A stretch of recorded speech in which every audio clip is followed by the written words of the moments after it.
نحمده ونصلي على رسوله الكريم أما بعد فأعوذ بالله من الشيطان الرجيم بسم الله الرحمن الرحيم رب اشرح لي صدري ويسر لي أمري واحلل عقدة من لساني يفقهوا قولي۔ السلام علیکم ورحمۃ اللہ۔ ناظرین، آج ایک ایسے موضوع پہ بات کرنا چاہتا ہوں جس کے لیے ایک صوفی بزرگ شاعر نے ایک پنجابی میں شعر کہا تھا کہ میں انا تے تلکن رستہ تے کیوں کر روے سنبھالا، میں انا تے تلکن رستہ کیوں کر روے سنبھالا، تکے دینے والے بہتے تے تو ہاتھ پکڑن والا،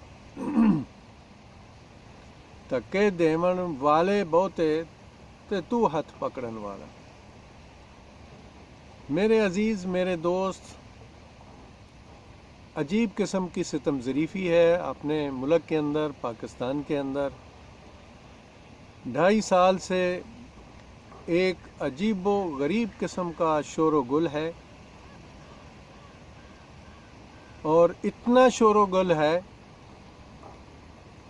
کہ بار بار اسی پہ سوچنا پڑتا ہے کہ کیا یہ چند لوگ جو ہیں، یہ گن چن کے 500-600 لوگ بنتے ہیں، یہ سارے کے سارے اپوزیشن اور حکومت سمیت، یہ 500-600 لوگ جو ہیں، 1000 لگا لیں، یہ 1000 لوگ جو ہیں، 1000 کی جو تعداد ہے، اس نے پورے پاکستان کو اغوا کیا ہوا ہے، پوری عوام کو، پورے ملک کو، سب اداروں کو، سب کو اغوا کیا ہوا ہے۔ افسوس کی بات ہے افسوس کی بات یہ ہے کہ ہم سب کچھ جانتے ہوئے بھی انجان بنتے ہیں۔ دیکھیں، میں اس وقت سمندر کے کنارے بیٹھا ہوا ہوں۔ یہ آپ میرے پیچھے سمندر کی جو لہریں ہیں وہ دیکھ رہے ہیں۔ پچھلی دفعہ بھی ایک دفعہ میں نے ویڈیو بنائی تھی، اور میں نے ویڈیو شروع کی تھی، اور مکمل ہونے تک پانی جو تھا وہ میرے پاؤں میں آ چکا تھا، یعنی بالکل سمندر خاموش تھا، لیکن اس کے بعد ایسا ہوا۔ تو اگر ہم اس کی مثال ہی دیکھ لیں، اللہ تعالیٰ سورہ ملک میں فرماتے ہیں، انسان کے بارے میں ایک بار بار اللہ تعالیٰ نے وارننگ دی، انسان کو یاد دلایا کہ آپ کیا ہو، اور اس کے لیے وہ ایک دوست آ گیا تھا اس لیے بند کرنا پڑا۔ تو اللہ تعالیٰ نے انسان کو انسان کی اوقات یاد دلاتے ہوئے قرآن پاک میں کئی مختلف مقام پر اپنے ارشادات کے ذریعے سمجھانے کی کوشش کی، اور اس میں سورہ ملک میں اللہ تعالیٰ فرماتے ہیں کہ اگر میں چاہوں تو تمہارا پانی جو ہے اس کو میں بند کر دوں، تو کوئی ہے جو اس پانی کو آپ کے لیے جاری کرے؟ اگر آپ کا رزق میں بند کر دوں تو کوئی ہے میرے علاوہ جو اس رزق کو کھولے؟ تو کہنے کا مقصد یہ ہے کہ یہ ساری چیزیں جو ہیں اللہ تعالیٰ نے ہمیں دی ہیں نعمتوں کے طور پر، ہماری زندگی کو آسان بنانے کے لیے۔ اس میں کوئی حاکم بنایا، کوئی محکوم بنایا، ایک سلطنت بنائی، ایک طریقہ کار بتایا۔ اللہ سبحانہ تعالیٰ فرماتے ہیں کہ میں نے کبھی کسی قوم کو اس وقت تک ہلاک نہیں کیا جب تک وہ قوم اپنے آپ کو ہلاکت میں نہیں ڈال لیتی، یعنی اللہ کسی پہ ظلم نہیں کرتا۔ اللہ کی پاک ذات جو ہے وہ مختلف جگہ پہ مختلف لوگوں کو مختلف درجات سے نوازتی ہے۔ اور خاص کر جو امور سلطنت کے جو معاملات ہیں، اور یہ جو امور سلطنت کی ایک سمجھیں کہ طاقت ہے، یہ اللہ تعالیٰ جن کو دیتی ہے ان کے لیے یہ بہت بڑی آزمائش ہوتی ہے۔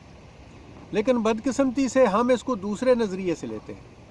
ہم جو سوچتے ہیں وہ اس نظریے سے سوچتے ہیں کہ ہمیں اس میں کرپشن کتنی کرنی ہے، اس میں ہمیں ککس بیکس کتنا لینا ہے، اس ملک کو ہمیں کس طرح لوٹنا ہے۔ اگر تھوڑی سی نظر دوڑائی جائے، یہ جب آزاد ہوا یہ ملک اور اس سے پہلے کی قربانیوں پر، تو یہ بالکل یقین نہیں آتا کہ اتنے سارے کفر کے اندر سے ایک چھوٹا سا یہ ٹکڑا پاکستان کا، ایک مسلم ملک جو لا الہ الا اللہ محمد رسول اللہ کی بنیاد پر بنا، یہ کیسے وجود میں آیا۔ اور پھر اس کے بعد جو بانی پاکستان تھے قائد اعظم محمد علی جناح، اور ان کے ساتھ جو ان کی مخلص ٹیم تھی، جن میں علامہ اقبال رحمۃ اللہ علیہ اور دوسرے جتنے بھی لوگ تھے، اللہ تعالیٰ ان سب کے درجات کو بلند فرمائے، تو ان سب نے یہ محنت کر کے بنایا۔ ایک قوم نے قربانیاں دیں، قیادت ان کی تھی، مخلص قیادت تھی، یہ ایک ٹکڑا مارد وجود میں آ گیا۔ اب اس کے بعد کے سلسلے آپ دیکھتے جائیں کہ جو بھی آیا اس نے اس ملک کو لوٹا، لیکن ان لوٹنے والوں میں سے بہت سارے لوگ ہیں، لیکن ان میں سے کچھ لوگ ایسے بھی آئے، 2-3 ایسے حاکم بھی آئے جن کو عام زبان میں ڈکٹیٹر کہتے ہیں، یعنی آرمی چیف آئے، جن میں ایوب خان صاحب تھے۔ ہم تو اس وقت ابھی میں غالباً پیدا بھی نہیں ہوا تھا، لیکن بڑے بزرگوں سے سنتے آئے ہیں، اور وہ کہتے تھے کہ ایوب خان صاحب نے رحمۃ اللہ علیہ، انہوں نے اس قسم کا سلسلہ چلایا کہ یہ ملک ترقی کی بلندیوں پہ چلا گیا، اور ہر چیز جو تھی وہ انڈر کنٹرول تھی۔ کسی کی جرت نہیں تھی کہ کوئی گراں فروشی کر سکے، کوئی ذخیرہ اندوزی کر سکے۔ ہر ایک کو اتنا ڈر تھا ایوب خان صاحب کا کہ لوگ اس چیز کو دیکھتے ہوئے خوف کھاتے تھے، کیونکہ دیکھیں یہ دنیا چلانے کے لیے 2 چیزیں ہیں جو سب سے ضروری ہیں، ان میں ایک تعلیم ہے، اور دوسرا جو حکومت ہوتی ہے، جو سلطنت کے رکھوالے ہوتے ہیں، دوسرا ان کا جو ایک ڈر ہوتا ہے وہ ضروری ہے۔ لیکن بدقسمتی سے پاکستان کے اندر نہ تو کسی حکومت کا ڈر باقی رہا ہے، اور تعلیم کا تو سلسلہ ویسے ہی ختم ہو گیا جب سے وہ بھٹو صاحب آئے، انہوں نے اصلاحات کی۔ وہ اصلاحات ایسی تھی کہ ہر چیز کا بیڑا غرق کر دیا گیا، تعلیم کا، انڈسٹری کا، زراعت کا، اداروں کا، اور رہتی سہتی جو کسر تھی وہ نواز شریف فیملی نے آ کے کر دی۔ 3 حاکم اس ملک میں جو آئے جن کو ڈکٹیٹر کہتے ہیں، جس میں ایک ایوب خان صاحب، دوسرے ضیاء الحق صاحب، اللہ ان کو جنت نصیب کرے، اور تیسرے پرویز مشرف، اللہ ان کو صحت تندرستی دے۔ غلطیاں کوتاہیاں بھی ان کی بہت ساری ہیں، لیکن ان تینوں کے دور میں یہ ملک چلا، قرضے نہیں تھے، اس قسم کا کوئی دھندا نہیں تھا۔ لیکن بدقسمتی سے جن کو سب لوگ سیاستدان کہتے ہیں، میں تو ان کو لٹیرے کہتا ہوں، وہ جب آئے انہوں نے اس ملک کا ستیہ ناش کیا، اس ملک کو لوٹا، اپنے آپ کو امیر کیا، ملک کو اور عوام کو فقیر کر دیا۔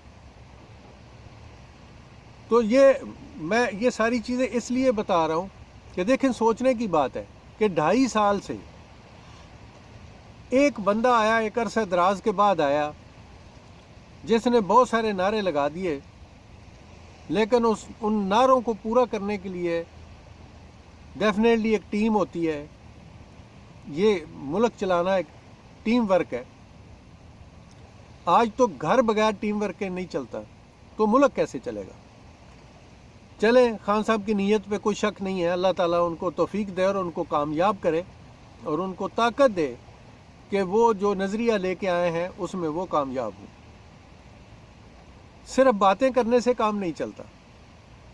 اور اس کے ساتھ ساتھ دیکھیں، دونوں جو چیزیں ہیں ملک چلانے کے لیے، ایک حاکم اور دوسری اپوزیشن، برسر اقتدار اور حزب اختلاف، یہ دونوں جب تک مخلص نہیں ہوتے نہ ملک چل سکتا ہے نہ قوم کا کچھ ہو سکتا ہے۔ ان دونوں میں سے کوئی ایک خراب ہوگا تو دوسرے کو بھی خراب کرے گا۔ جیسے دیکھا جا رہا ہے کہ 2.5 سال میں عمران خان صاحب کے پاؤں نہیں لگنے دیے۔ خیر غلطیاں ان کی بہت ساری ہیں، وہ بھی جتنے منجے ہوئے چور تھے اکثریت میں انہوں نے ان کو ٹکٹیں دیں، وہ حکومت میں آ گئے، وہ گورنمنٹ میں آ گئے، آج وہ بھی جولی اٹھا کے دعا کر رہے ہیں کہ عمران خان کو اللہ کرے کسی نہ کسی وقت کوئی حادثہ پیش آ جائے، خدا نہ کرے ایسا ہو۔ لیکن ان لوگوں کی میں بات بتا رہا ہوں جو خان صاحب کے ساتھ بیٹھے ہوئے ہیں، وہ دن رات یہ دعا مانگ رہے ہیں کہ کسی نہ کسی طرح خان سے جان چھوٹ جائے اور یہ سائیڈ پہ ہو جائے، کیونکہ یہ سارے کے سارے لاکھوں کروڑوں روپے خرچ کر کے آتے ہیں، پھر یہ کروڑوں سے اربوں روپے کماتے ہیں۔ یعنی اتنا بڑا بزنس غریب ملکوں میں، اور خاص کر پاکستان میں، سب غریب ملکوں میں ایسا ہی ہے، لیکن پاکستان میں خاص کر اس سے بڑی تجارت کوئی دنیا میں ہے ہی نہیں۔ اور جو اس نشے میں دھت ہو جاتا ہے اس کو نہ اللہ یاد رہتا ہے، نہ اس کا رسول یاد رہتا ہے، نہ اس کو کوئی اور چیز رہتی۔ قانون کو دیکھتے جائیں، ابھی تبصرے سن رہے ہیں ہم لوگ، ہر روز کوئی نہ کوئی نیا تبصرہ ہوتا ہے۔ افسوس کی بات ہے، عمران خان برائی صحیح سب کی مان لیتے ہیں کہ یہ بہت ہی برا انسان ہے، لیکن اگر آپ لوگ اچھے ہیں اور اس ملک اور قوم کے لیے کوئی اچھائی کرنا چاہتے ہیں تو مجھے ایک بات بتائیں، اب وہ برا آدمی ایک بات تو اچھی کر رہا ہے نا بھائی، شو ہینڈ کے ذریعے انتخابات ہوں سینٹ کے، اس میں کیا برائی ہے؟ اگر آپ لوگ اچھے ہیں، ملک کے ساتھ اچھے ہیں، اس قوم کے ساتھ اچھے ہیں، تو پھر یہ اچھائی بلا عمران خان کے تھرو ہو رہی ہے، آپ اس کو کرنے کے لیے تیار کیوں نہیں؟ ہمیں افسوس سے کہنا پڑتا ہے کہ خان صاحب تو مخلص انسان ہے، لیکن ان کے جو مشیر اور کریر اور جتنے ارد و گرد و نواح میں بیٹھے ہوئے ہیں وہ ایک سے ایک بڑے کھلاڑی ہیں، اور ہر کوئی کھلاڑی جو ہے وہ اپنی گیم جو ہے وہ اچھے طریقے سے کھیل رہا ہے، لیکن یہ وبال سارے کا سارا خان صاحب کے گلے پڑ جائے گا۔ پھر بات وہی بار بار آتی ہے کہ میں انا تے تلکن رستہ تے کیوں کر روے سنبھالا، تکے دیون والے بہتے تے تو ہاتھ پکڑن والا۔ یہ اللہ کی ذات ہی اس بندے کی مدد کر سکتی ہے اور باقی کوئی بات نہیں۔ مدینہ ریاست کا خان صاحب نے نام لیا، ریاست مدینہ کا، لوگوں نے اس لفظ کا مذاق اڑانا شروع کر دیا، اور مذاق وہ لوگ اڑا رہے ہیں جن کو نہ دین کا پتہ نہ اسلام کا پتہ۔ ساری دنیا کے چور اچکے جھوٹے لوگ جو ہیں وہ دن رات بکواس کر رہے ہیں، اور سننے میں آ رہا ہے ملک توڑنے کی، ہر چیز کو تباہ و برباد کرنے کی۔ دیکھیں جو حقیقت میں اگر یہ پی ڈی ایم یا اپوزیشن جماعتیں جو ہیں اگر یہ ملک اور قوم کے ساتھ مخلص ہوتی تو یہ کوئی ایجنڈا پیش کرتی، یہ شور شرابے نہیں کرتے، یہ ٹف ٹائم دیتے گورنمنٹ کو۔ گورنمنٹ اناڑی تھی، اس کے اندر جو آئے تھے وہ تو بڑے بڑے منجے ہوئے تھے، لیکن وہ لٹیرے تھے، لوٹنے والے تھے۔ اتفاق سے لوٹ تو رہے ہیں، ابھی بھی لوٹ رہے ہیں مختلف طریقوں سے، جن کا شاید خان صاحب کو علم نہیں ہے۔ لوٹا تو جا رہا ہے ملک کو، لیکن اس طرح نہیں لوٹا جا رہا ہے جیسے اوپر سے لے کے نیچے تک سارے لوٹتے تھے اور بڑے حسن سلوک سے لوٹتے تھے، وہ بات نہیں ہے۔ لوٹتے بھی ہیں اور لوٹتے ہوئے ڈر بھی رہے ہیں۔ تو اس قسم کی جو صورتحال اس وقت بنی ہوئی ہے، اس کو دیکھتے ہوئے میں پوچھنا چاہتا ہوں، اپنے لوگوں سے بھی پوچھنا چاہتا ہوں کہ آپ لوگ یہ بتاؤ کہ اس اپوزیشن نے کیا کیا سوائے اپنی کرپشن بچانے کے لیے؟ کوئی اور شور کیا انہوں نے؟ کیا انہوں نے عوام کے لیے کوئی قرارداد جا کے اسمبلی میں دی ہے؟ یہ جب بھی اسمبلی میں گئے ہیں وہاں پہ گالی کلوچ ہوا ہے، وہاں پہ انہوں نے صرف اور صرف گالی کلوچ کی ہے، اور اس جگہ کو کہتے ہیں مقدس جگہ، نعوذ باللہ۔ اور اس آئین کو جو ان چوروں کو بچا رہا ہے بار بار، اس آئین کو کہتے ہیں مقدس آئین۔ لعنت اللہ علیکم، حد ہوگی۔ اللہ نے جو دین اسلام دیا، جو قوانین دیے، جو آئین دیا، ہر اس کلمہ گو کو جو لا الہ الا اللہ محمد رسول اللہ کہتا ہے، وہ اس کو تو نہیں دیکھنا چاہتا، اس پہ توجہ ہی نہیں دینا چاہتا، اس کی طرف دیکھنا ہی نہیں چاہتا۔ لیکن چوروں کو اور چوروں کی چوریوں کو بچانے کے لیے جو انسانوں نے، جھوٹوں نے خود ایک آئین بنایا، اس کو مقدس کہہ رہے ہیں۔ جو مقدس آئین ہے اس کی طرف کوئی توجہ نہیں ہے۔ وہ مقدس آئین جو ہے وہ اللہ کی کتاب ہے، اللہ کا قرآن حکیم ہے، احادیث رسول صلی اللہ علیہ وآلہ وسلم موجود ہیں، ان کے اندر یہ سب کچھ موجود ہے کہ ملک کو، عوام کو، دنیا کو کیسے رکھنا ہے۔ اللہ تعالیٰ بار بار قرآن پاک میں فرماتے ہیں کہ آپ لوگوں کو دنیا میں بھیجنے کا مقصد یہ تھا، آپ لوگوں کو پیدا کرنے کا مقصد یہ تھا کہ میں دیکھوں کہ تم میں سے کون نیک کام کرتا ہے، کون غلط کام کرتا ہے، کون ٹھیک کام کرتا ہے۔ تو اللہ تعالیٰ جب حاکمیت کسی کو دیتے ہیں تو یہ ایک بہت بڑا امتحان ہے، جس کے لیے دن رات ہم دیکھ رہے ہیں کہ سیاسی جماعتیں کیا، اسلامی جماعتیں کیا، جتنی ہیں سب کو سب کرسی کی دوڑ میں لگے ہوئے،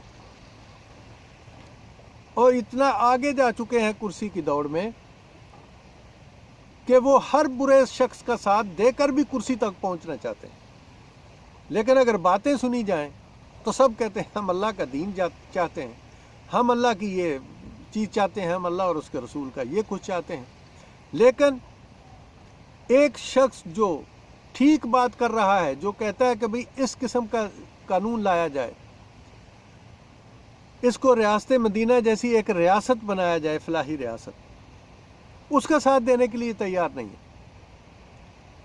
جنہوں نے لوٹا، جنہوں نے اس ملک کو کھایا، جنہوں نے اس ملک کو تباہ و برباد کیا، ان لوگوں کے ساتھ کھڑے ہو کر اس شخص کو گرانا چاہتے ہیں۔ افسوس کی بات ہے۔ اللہ سے دعا کر سکتے ہیں کہ اللہ تعالیٰ خاص کر ان لوگوں کو ضرور نیک ہدایت دے جو دین اسلام کو استعمال کرتے ہوئے غلط راستہ اختیار کرنا چاہتے ہیں۔ دیکھیں نا، اگر آپ لوگوں کی بات میں اتنا وزن ہے کہ آپ سچے ہیں، پہلے نمبر پر تو آئے نا کوئی بھی جماعت اسلامی ہے یا دوسرے ہیں، فضل الرحمان ہے یا کوئی بھی، یہ جو اسلام کی طرف سے آتے ہیں، تو ان سب سے میں پوچھتا ہوں کہ آپ کے پاس ایجنڈا کیا ہے؟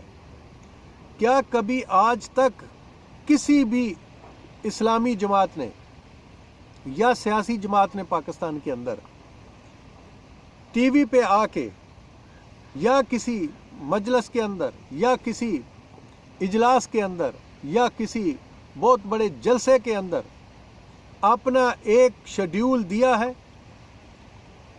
کہ میں اگر آ جاتا ہوں، برسر اقتدار ہوتا ہوں، تو میرے پاس کیا وہ چیز ہے، کیا وہ کلیہ ہے، میں کس قانون کو رائج کروں گا اور اس قانون کے مطابق میں لوگوں کو کس طرح فیسیلیٹیٹ کروں گا؟ کسی سے کبھی نہیں سنا، نہ کسی اسلامی جماعت سے، نہ کسی دینی جماعت سے، نہ ہی کسی سیاسی جماعت سے۔ اس میدان میں سب جھوٹے ہیں، جھوٹ بولتے ہیں۔ اگر جھوٹ نہیں ہے، سچ ہے۔ 2.5 سال ہو گئے نا، اسلامی جماعت بھی بیٹھی ہوئی ہے اس کے اندر اسمبلی میں، دوسرے لوگ بھی بیٹھے ہوئے ہیں۔ کتنی قراردادیں دی ہیں، کوئی بتائے نا کہ سوائے جماعت اسلامی کے سینیٹر صاحب کے علاوہ انہوں نے 1-2 قراردادیں ہیں وہ عوام کی خاطر، ملک کی خاطر، کراچی جس کو برباد کر دیا گیا اس کی خاطر انہوں نے ان 2.5 سالوں میں 1-2 قراردادیں جو ہیں وہ اسمبلی میں پیش کی ہیں، لیکن اس پہ کون ڈیبیٹ کرے گا؟ بھائی جو بڑے چور ہیں وہ اپنی چوری کے لیے چیخ رہے ہیں، حکومت جو ہے وہ اپنے آپ کو سیو کرنے کے لیے، اپنے آپ کو بچانے کے لیے چیخ رہی ہے۔ عوام جائے باڑ میں، ملک جائے باڑ میں، ان کو اس چیز سے کوئی لین دین نہیں، سب ایسا کر رہے ہیں۔ یہ دیکھیں، یہ ظلم ہے۔ میں تو اپنے لوگوں سے کہتا ہوں، اپنی عوام سے کہتا ہوں،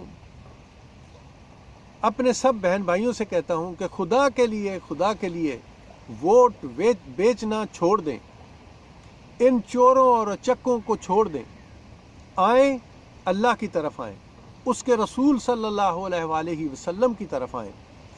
اللہ اور رسول صلی اللہ علیہ وآلہ وسلم نے جو قوانین دیے ہمیں دنیا میں رہنے کے، سہنے کے، ان کی طرف آئیں۔ دیکھیں، انصاف جو ہے، عدل جو ہے، نظام عدل جو ہے، یہ زندگی کا دوسرا نام ہے۔ یہ اللہ کی کتاب کہتی ہے، میں نہیں کہتا ہوں، لیکن اس کو لوگوں نے آزما کے دیکھ لیا، اس کو لوگوں نے اپنے اوپر امپلیمنٹ کر کے دیکھ لیا۔ جن کو ہم کافر کہتے ہیں، ان لوگوں نے، انہوں نے یہ نہیں کہا کہ ہم نے قرآن سے لیا، لیکن لیے انہوں نے سب کچھ قرآن سے، لیکن انہوں نے اس کو رولز ریگولیشن آف لائف بنا لیا۔ کیا ہم نہ اللہ سے ڈرتے ہیں، نہ کسی قانون سے ڈرتے ہیں؟ تو کہنے کا مقصد یہ ہے کہ اگر آپ لوگ چاہتے ہیں، اگر پوری عوام یہ چاہتی ہے کہ یہاں پر کوئی انسان آ جائے، ایک ایسا انسان آئے، پاکستان کی حکومت سنبھالے، جس کو اللہ کا خوف ہو، جس کو رسول صلی اللہ علیہ وآلہ وسلم کی اسوہ حسنہ جو ہے وہ اس کے سامنے اس کی زندگی کا گول ہو، لوگوں کو کس طرح محفوظ کرنا ہے، لوگوں کو حقوق کس طرح دینا ہے، لوگوں کو کس طرح فیسیلیٹیٹ کرنا ہے، وہ کو منصوبہ بتائے۔ کسی کے پاس نہیں ہے، کسی کے پاس ٹیم نہیں ہے۔ دیکھیں، ہماری جماعت اسلامی بھی، افسوس سے کہنا پڑے گا کہ وہ بھی بہت کچھ کہتے ہیں، لیکن ٹیمیں ان کے پاس بھی نہیں ہیں، کیونکہ آج تک کسی کو دیکھا نہیں ہے۔ سب جو ہے وہ ایک دوسرے کو کریٹیسائز کرنے کے لیے ٹیلی ویژنوں پہ آتے ہیں، مختلف جلسے جلوسوں میں بات کرتے ہیں، لیکن آج تک کیوں ڈیبیٹ نہیں کرتے، کیوں ٹیلی ویژن پہ نہیں آتے؟ اب تو ایک ذریعہ ابلاغ موجود ہے، آئیں اپنا ایک منشور لے کے آئیں، منشور لے کے آئیں، پوری دنیا کے سامنے اپنے منشور کو رکھیں، بتائیں کہ یہ قوانین ہیں اللہ اور اس کے رسول صلی اللہ علیہ وآلہ وسلم کے، اور ان کو اپنا کر ہم کس طرح زندگی گزار سکیں گے، بتائیں لوگوں کو۔ لیکن افسوس سے کہنا پڑتا ہے کہ کسی کے پاس بھی یہ چیز نہیں ہے۔ ہر کوئی اس کرسی تک پہنچنا چاہتا ہے جیسے خان صاحب پہنچنا چاہتے تھے، اور پہنچ گئے، اب وہ کرسی ان کے گلے پڑ گئی۔ اب وہی کمبل والی مثال جو میں نے پہلے بھی اپنے ایک ویڈیو میں دی تھی، اب کمبل کو تو خان صاحب چھوڑنا چاہ رہے ہیں، لیکن کمبل خان صاحب کو نہیں چھوڑ رہا۔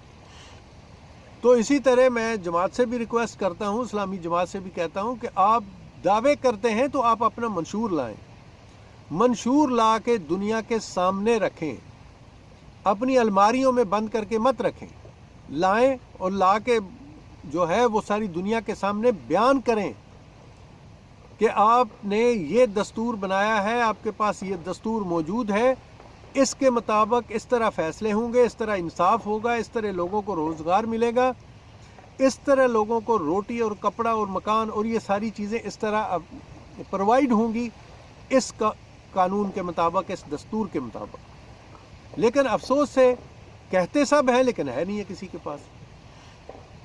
دیکھیں، ہم نے کوشش کی، میں ایک عام سا آدمی ہوں، کوئی عالم دین نہیں ہوں، کوئی مفتی نہیں ہوں، کچھ نہیں ہوں۔ اللہ نے محبت دی تھی ملک کی، اللہ نے اپنے دین سے نوازا، کوشش کی، میرے ساتھ کچھ دوست ہیں، انہوں نے مل کر ہم سب نے کوشش کی اللہ کے قرآن کریم سے تقریباً 90% جو قوانین ہیں وہ اللہ کی کتاب سے ہم نے لیے، 5% کا احادیث مستندہ جو ہیں ان سے استفادہ حاصل کیا گیا، اور ایک اسلامی دستور تیار کیا ہے جس میں کس طرح لوگوں کو رہنا ہوگا اور کس طرح یہ قانون کام کرے گا۔ دیکھیں جیسے میں ایک چھوٹا سا مختصر سا جائزہ لیتا ہوں اور بتا دیتا ہوں آپ لوگوں کو کہ جیسے ہمارے یونین کونسل ہے، کہ مثال دیتا ہوں میں آپ کو، یہ جو نظام اللہ کا جو نظام اور اس کے رسول صلی اللہ علیہ وسلم کا نظام ہے، یہ آج کی زبان میں یونین کونسل سے شروع ہوگا۔ ہر گاؤں سے، ہر محلے سے لوگ جو ہیں وہ اپلائی کریں گے الیکشن کے لیے، وہ اپلائی کریں گے، دوسرے مجلس شورا اسلامی زبان میں کہتے ہیں، الیکشن لگا لیں انتخابات کے لیے۔ ہر گاؤں سے، گاؤں کی اس آبادی کے مطابق وہاں سے لوگ لیے جائیں گے۔ بڑا گاؤں ہے تو 2-3 لیے جائیں گے، چھوٹا گاؤں ہے تو 1 لیا جائے گا۔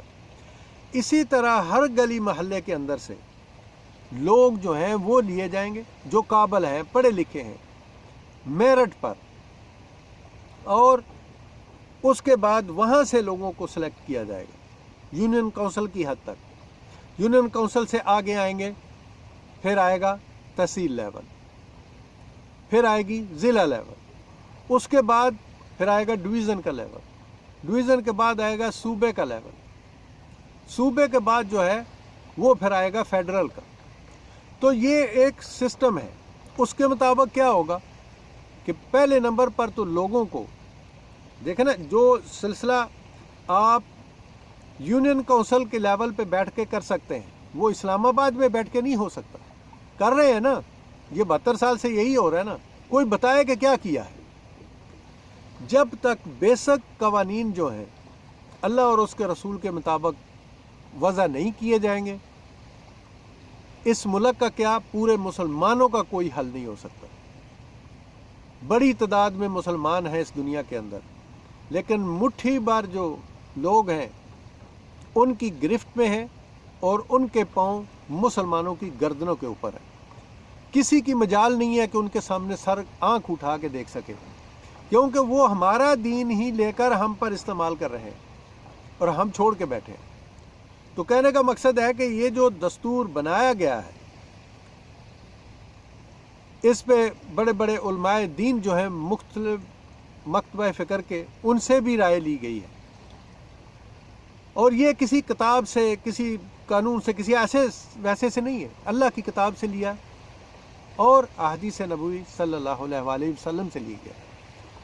جب تک یہ نافذ نہیں ہوتے ملک کے اندر، آپ ملک میں نہ کوئی ترقی کر سکتے ہیں، نہ ہی آپ اپنے ملک کا اور اپنی قوم کا کوئی فائدہ کر سکتے ہیں۔ دیکھیں، جو اللہ اور اس کے رسول صلی اللہ علیہ وآلہ وسلم کے قوانین ہیں، وہ خود انسان کا محاسبہ کرتے ہیں، وہ ہر انسان کا محاسبہ کرتے ہیں۔ یہی وجہ تھی کہ خلفائے راشدین میں سے جب لوگوں کو کسی کو ذمہ داری دی جاتی تھی حکومت کی، تو وہ دن رات روتے تھے، اللہ سے گڑ گڑاتے تھے کہ رب العالمین ہمیں توفیق دے کہ ہم اس منصب کو صحیح طریقے سے ادا کر سکیں۔ ہم میں اتنی طاقت نہیں ہے، ہم کمزور لوگ ہیں، ہماری مدد فرما۔ اور وہ خود نہیں کھاتے تھے لیکن دوسروں کو ضرور کھلاتے تھے۔ تو اس قسم کے جتنے بھی یہ جھوٹے قوانین ہیں، آپ اس میں بولیں گے کہ کسی کو کوئی انصاف مل جائے گا، یہ کبھی نہیں ہوگا۔ جب تک معاشرے میں انصاف کا بول بالا نہیں ہوگا، امن و امان برپا نہیں ہو سکتا۔ جب تک امن و امان نہیں ہوگا، کوئی محفوظ نہیں ہوگا۔ تو اس لیے میں اپنے سب دوستوں سے، سب عزیزوں سے ریکویسٹ کرتا ہوں کہ ان سب جھوٹوں کی باتوں کو چھوڑ دیں۔ ابھی جو ملک جیسے چل رہا ہے چلنے دیں، اس بندے کو موقع دیا جائے۔ اگر اپوزیشن مخلص ہے تو آئے نا، عوام کے لیے اسمبلی میں بیٹھ کے ڈیبیٹ کرے۔ یہ نہیں کہ اسمبلی میں آ کے ایک اکھاڑا بنا دیا جائے اسمبلی کو۔ اس قسم کا کام تو جو مزدور فیکٹریوں میں کام کرتے ہیں وہ بھی اس قسم کا کنجر خانہ نہیں کرتے، جس قسم کا کنجر خانہ ہمارے جو منتخب اراکین ہیں وہ جا کے پارلیمنٹ میں کرتے ہیں۔ تو اگر تو کسی کو عوام کا یا ملک کا کوئی احساس ہے تو وہ جائے، ملک و قوم کے لیے قراردادیں جو ہے وہ اسمبلی میں پیش کرے۔ مجھے بتایا جائے کہ 2.5 سال میں اپوزیشن نے کون سی قرارداد دی ہے عوام کے لیے؟ عوام کا مہنگائی سے کمر ٹوٹ گئی ہے، کسی نے کوئی قرارداد دی ہے وہاں پر؟ چینی آسمان کو پہنچ گئی، آٹا، کھانے پینے کی بہت ساری چیزیں۔ یہ ہم سمجھتے ہیں یہ صرف حکومت کا کام نہیں ہے، یہ ان چوروں حرام زادوں کا کام ہے، ان ذخیرہ اندوزوں چوروں کا کام ہے جو جن کے بڑے بڑے سربراہ مختلف ملکوں میں بیٹھ کے جھوٹ بول کے ملک سے چلے گئے اور وہ ملک کو بالکل افراتفری کا شکار کرنا چاہتے ہیں۔ یہ انہی کے لوگ ہیں جو بڑے بڑے عہدوں پر بھی بیٹھے ہوئے ہیں اور بڑے بڑے تاجر بھی ہیں۔ لیکن ایک بات یاد رکھیں، اللہ رب العزت کسی کو نہیں چھوڑے گا۔ اگر عمران خان چلا جائے گا تو اللہ تعالیٰ اس سے کوئی بڑا ایسا کرک شخص لے کے آ جائے گا جو اس عمل کو نہیں روک پائے گا۔ ایک بات یاد رکھیں، یہ براڈ شیٹ کا آج کل مسئلہ چل رہا ہے نا، بھائی یہ کیوں اتنا بڑا ہنگامہ کھڑا کر دیا؟ حکومت کو بھی چاہیے کہ ان کو اگر ضرورت ہے تو ایگریمنٹ کرے بندے کے ساتھ۔ بندہ جب بار بار کہہ رہا ہے، یہ بندہ بیسیکلی جو ہے وہ ایرانی نیشنل ہے، یہ بندہ جو ہے موسوی، یہ موسوی ایک خاندان ہے ایران کے اندر، یہ اس خاندان میں سے ہے، اور بات وہ ٹھیک کر رہا ہے۔ اس کو نظر آ رہا ہے نا، اس کو کچھ نظر آ رہا ہے کہ یہ جو 4 ارب یا 4.5 ارب ملا ہے یہ تو کچھ بھی نہیں ملا۔ جتنی کرپشن اور جتنا پیسہ لوٹا ہوا ملک کا باہر کے اس میں پڑا ہوا ہے اکاؤنٹوں میں، اس کے پاس ایسی کمپنی ہے، اللہ نے اس کو یہ طاقت دی ہے، اور اگر اس کو وہ نکالتا ہے تو وہ تو کئی خربوں میں جائے گا اس کی کمیشن۔ تو اس لیے اس کو بھی یہ تھوڑے سے پیسے ٹھیک نہیں لگ رہے، اور کمپنی بھی وہ کہتے ہیں کہ وہ کمپنی بھی دیوالیہ ہو گئی۔ اس وجہ سے یہ دیکھیں جتنا بھی ہے، حکومت کو چاہیے اس مسئلے میں ان کے ساتھ بیٹھ کے ایگریمنٹ کریں کہ جی جتنی کرپشن آپ نکال کے لائیں گے وہ جیسے جیسے ریسیو ہوتی جائے گی آپ کو اس کا 20% ملتا جائے گا۔ اور وہ بندہ دیکھیں وہ کہہ رہا ہے کہ میں وہ جو جرمانہ ہوا ہے کورٹ سے وہ میں چھوڑنے کے لیے تیار ہوں، لیکن میرے ساتھ ایگریمنٹ کریں۔ تو یہ ایک عجیب قسم کا چور جو ہے انہوں نے اپنا شور کیا ہوا ہے۔ دیکھیں جی ہم تو بری کہاں سے ہو گئے بھائی، تو کہاں سے آیا تمہارا پیسہ؟ ابھی دیکھیں جو ابھی اس وقت جو ایک عجیب قسم کا جو سلسلہ ابھی الیکشن کمیشن نے شروع کر لیا، ایک تو اس ملک کے اندر ہر دوسرا جو ہے وہ کوئی نہ کوئی پنگا کر کے بیٹھ جاتا ہے۔ جس کو پوچھا جاتا ہے کہ یہ کیا ہے تو وہ کہتا ہے تو تمہاری جرت کیسے ہوئی ہے مجھ سے پوچھنے کی یہ کیا ہے؟ تو یہ سب سے بڑی مصیبت ہے۔ میں تو لوگوں سے ہی کہہ سکتا ہوں، ان چوروں ڈاکوؤں سے تو میں کچھ نہیں کہتا، لوگوں سے کہتا ہوں کہ ہوشیار ہو جائیں، ہوشیار ہو جائیں۔ اور یہ کل جو ایک دوسرے کے پیٹ پھاڑ کر پیسے نکال رہے تھے، آج ایک دوسرے کے سر منہ چوم رہے ہیں۔ ہوشیار ہو جائیں، ان چوروں ڈاکوؤں سے بچ جائیں۔ یہ نہ ملک کے سگے ہیں، نہ ہی اس قوم کے، نہ ہی اس عوام کے، نہ پاکستان کے۔ ان کو جوتے مار کے اس ملک سے نکال دیا جائے اور ان کو دفع کر دیا جائے، ان کو دفن کر دیا جائے ہمیشہ کے لیے۔ لیکن یہ کون کرے گا؟ یہ صرف اور صرف عوام کر سکتی ہے۔ عوام کو کہتا ہوں کہ خدا کے لیے آئیں، بالکل ہمارے ساتھ آئیں۔ ہمیں یہ چیزیں نہیں چاہیے۔ ہم کہتے ہیں کہ درستی کی طرف آؤ، اللہ اور اس کے رسول کے قوانین کی طرف آؤ۔ ہر شخص کو، زانی کو زنا کی سزا ملے گی قرآن کے مطابق، جھوٹے کو جھوٹ کی سزا ملے گی قرآن کے مطابق، قاتل کو قتل کی سزا ملے گی قتل کے مطابق، چور کو، جھوٹے کو، چور کو چوری کی سزا ملے گی قرآن کے مطابق، قاتل کو قتل کی سزا ملے گی قرآن کے مطابق۔ ہر قسم کا جو کرپشن کرنے والا ہے اس کو سزا ملے گی اللہ کے قرآن کے مطابق۔ الراشی والمرتشی کلاہما فی النار، رشوت دینے والا اور لینے والا دونوں جہنمی ہیں، ان کو بھی سزا ملے گی اللہ کے قرآن کے مطابق۔ لیکن یہ میں اکیلا نہیں کر سکتا ہوں، میرے ساتھ جو ایک مختصر جماعت ہے وہ نہیں کر سکتی ہے۔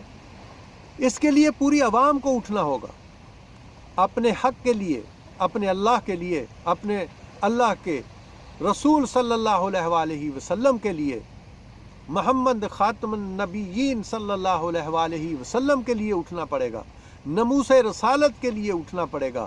میرے دوستوں، میرے عزیزوں، میرے بہن بھائیوں، سب کو میں کہتا ہوں، خدا کے لیے، ناموس رسالت کے لیے اٹھ جاؤ، اللہ کے رسول کے لیے اٹھ جاؤ، اللہ کے نظام عدل کے لیے اٹھ جاؤ۔